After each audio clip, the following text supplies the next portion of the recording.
Last term, our teaching series was called Ready, recognizing that God seems to be stirring something in our nation, that the spiritual atmosphere around us is changing, and that people, particularly younger people, are waking up to God and coming to faith, and that we need to therefore be ready to respond and join in with what God is doing. Now imagine for a moment kind of athletes gathered at the start line of a race. The first call from the starter is the call to be ready. And so the jackets come off, the stretches are done, and they stand in position ready to race. Now comes the time to put all of their training into action. And so they set their feet into the blocks and they focus on the track ahead of them. If last term was about being ready for a move of God, this term is a call to set our feet in the blocks and to focus on the task ahead of us. And to explore this, as I've said, we're going to be exploring the letter of James. If you've not read it recently, why not read through these few chapters in the coming week to get a feel for where we're heading in this series. Now, why James? Well, you could summarize the letter of James like this. It is not enough to talk the talk. You also have to walk the walk, even when it's hard. In other words, being ready is one thing, but you have to show up to the track and set your feet in the blocks for it to count for anything.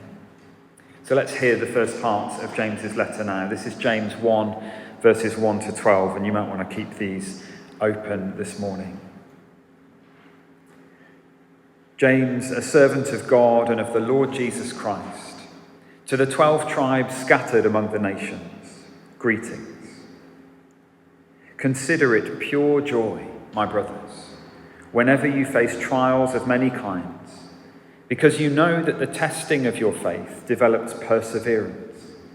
Perseverance must finish its work, so that you may be mature and complete, not lacking anything. If any of you lacks wisdom, he should ask God, who gives generously to all without finding fault, and it will be given to him. But when he asks, he must believe and not doubt, because he who doubts is like a wave of the sea, blown and tossed by the wind. That man should not think he will receive anything from the Lord. He is a double-minded man, unstable in all he does. The brother in humble circumstances ought to take pride in his high position, but the one who is rich should take pride in his low position, because he will pass away like a wild flower. For the sun rises with scorching heat and withers the plant. Its blossom falls and its beauty is destroyed. In the same way, the rich man will fade away, even while he goes about his business. Blessed is the one who perseveres under trial, because when he has stood the test, he will receive the crown of life that God has promised to those who love him. This is the word of the Lord.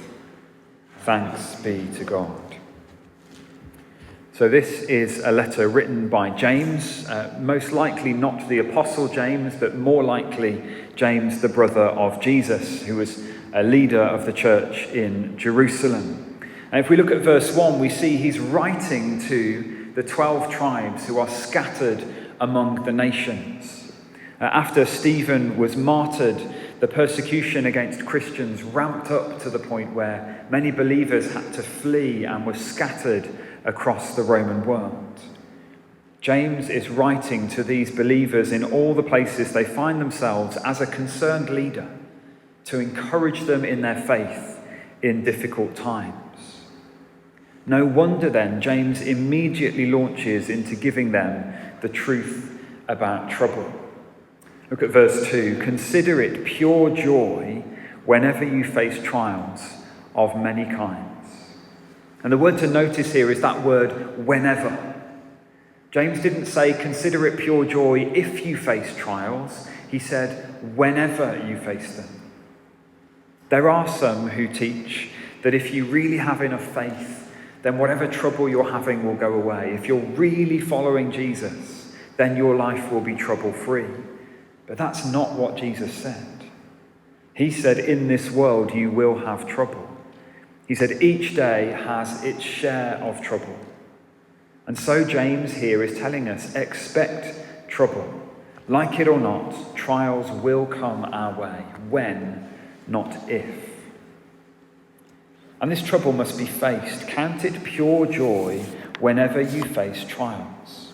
It would make more sense to us, wouldn't it, if James had written something more like this. Count it pure joy whenever you escape trials.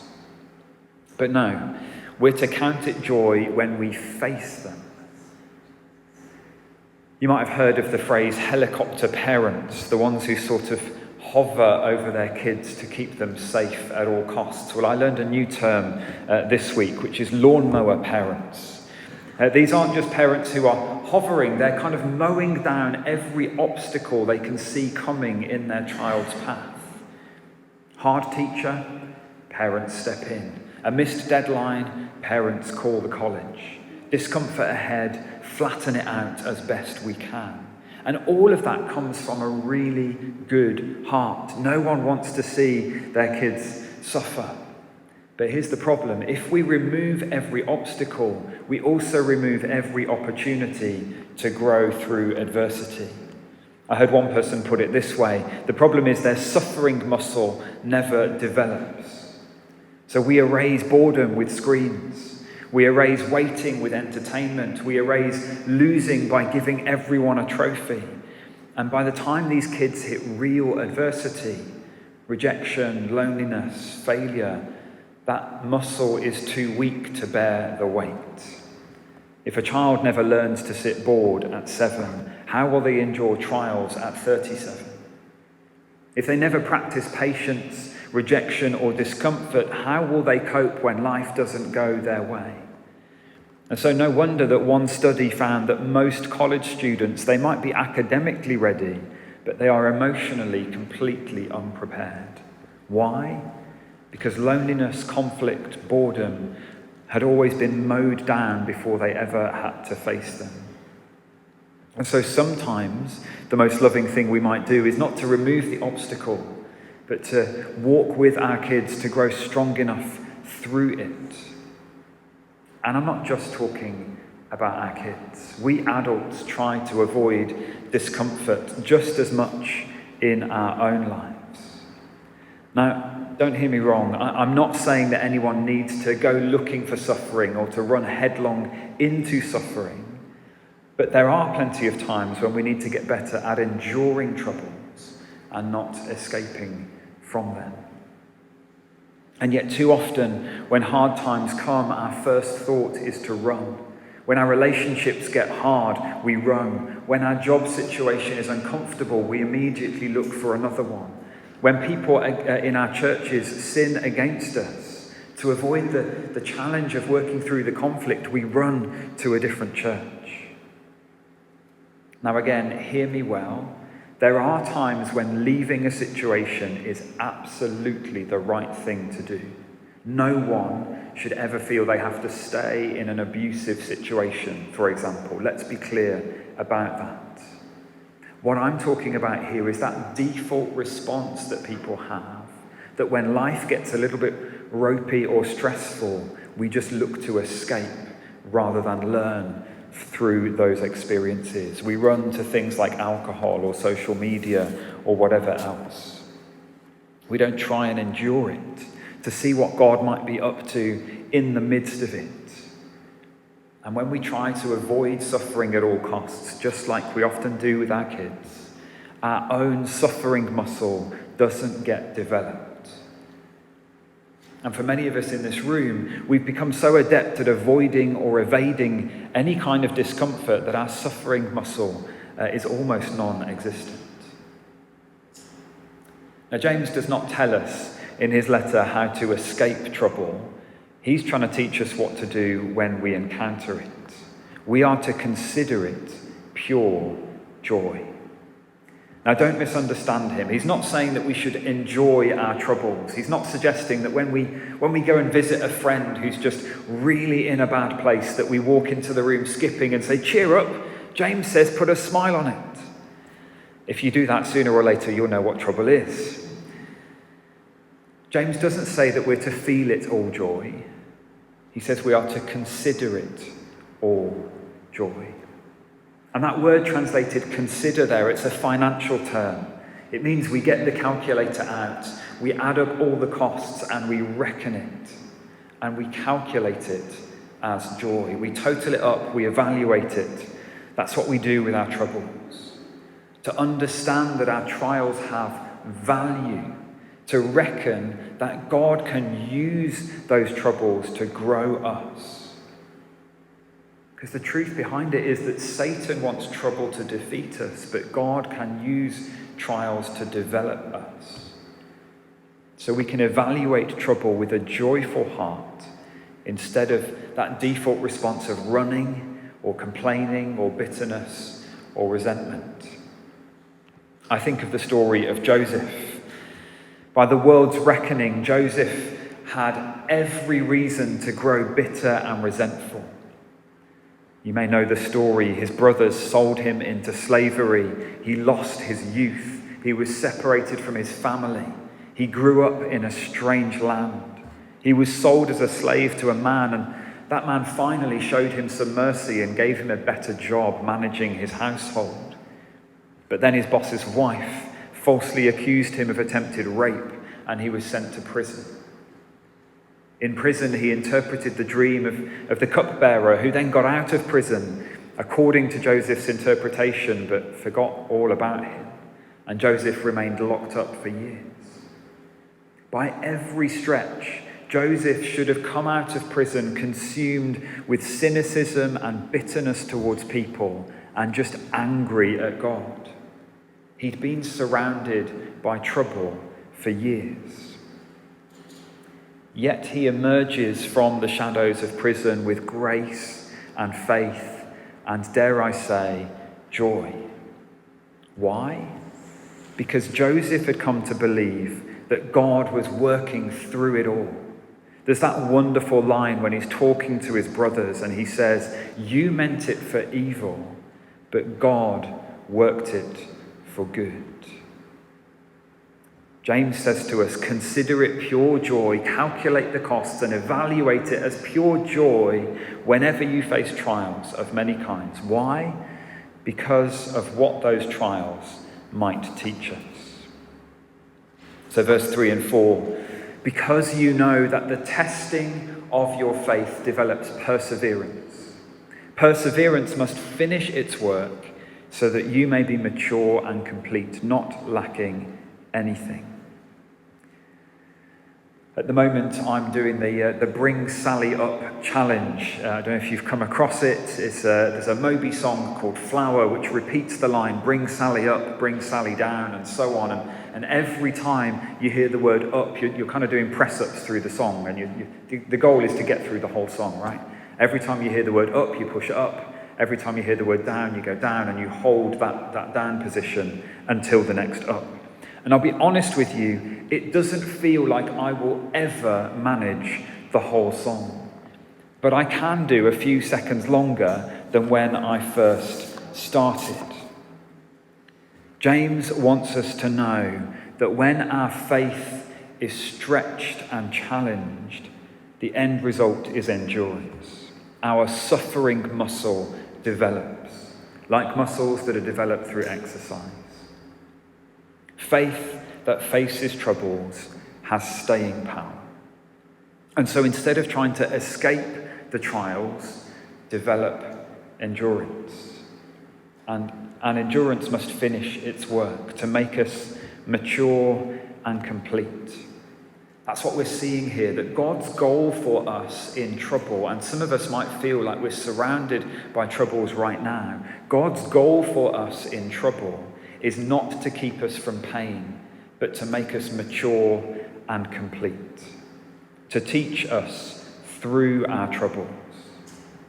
And so a great question for you to be asking, if that's a season that you're in right now, what are your troubles teaching you?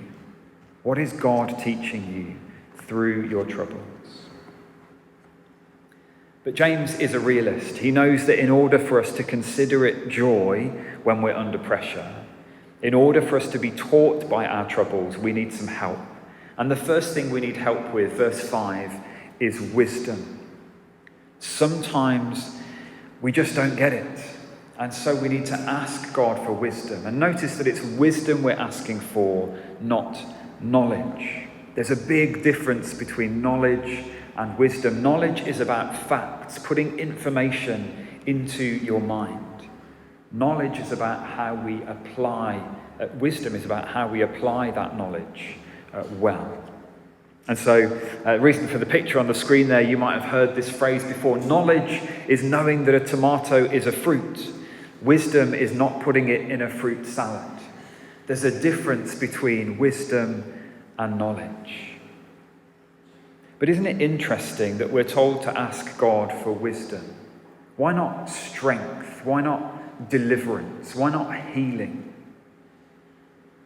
It's because we need wisdom not to waste the opportunity we have to grow and to move towards maturity, to share with Christ in his sufferings.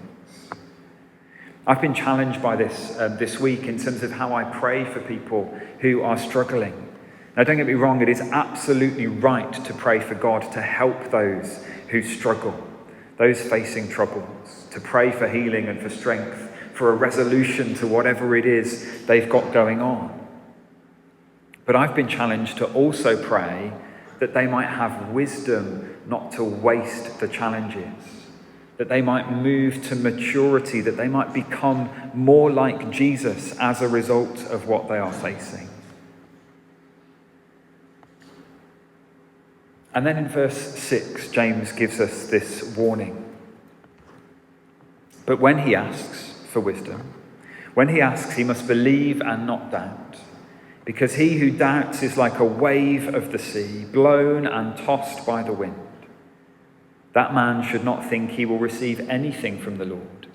He's a double-minded man, unstable in all he does. So this is a picture of someone being thrown in one direction and then another by the movement of the wind and the waves.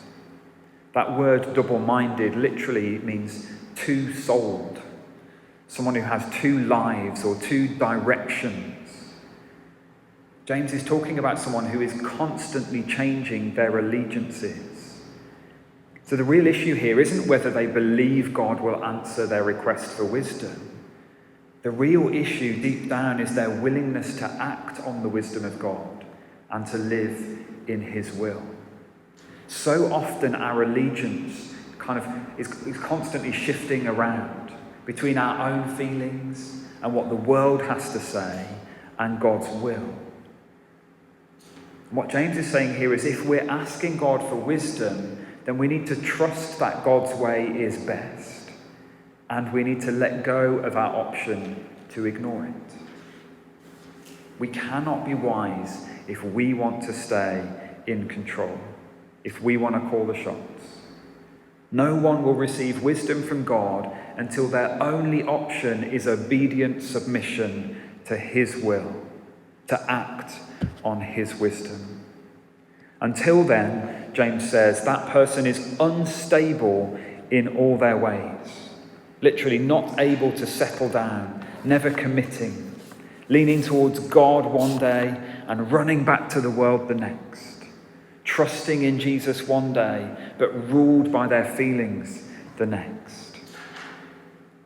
So we must ask in faith, having made up our minds that we want the wisdom of God in order to do the will of God. And then in verse 12, we get James's conclusion about troubles. Blessed is the man who perseveres under trial, because when he has stood the test, he will receive the crown of life that God has promised to those who love him. Blessed, satisfied is the one who perseveres. It's not a wish, it's a verdict, it's a description of reality. You are blessed, both now and later, as you receive the crown of life. You are blessed as you persevere. And so the truth about trouble, the reason we can evaluate it as joyful, is that through it our faith develops perseverance and God can move us towards maturity to make us complete. Our responsibility is to ask God for wisdom with a willingness to obey it. Those who stay faithful under pressure will receive the crown of life.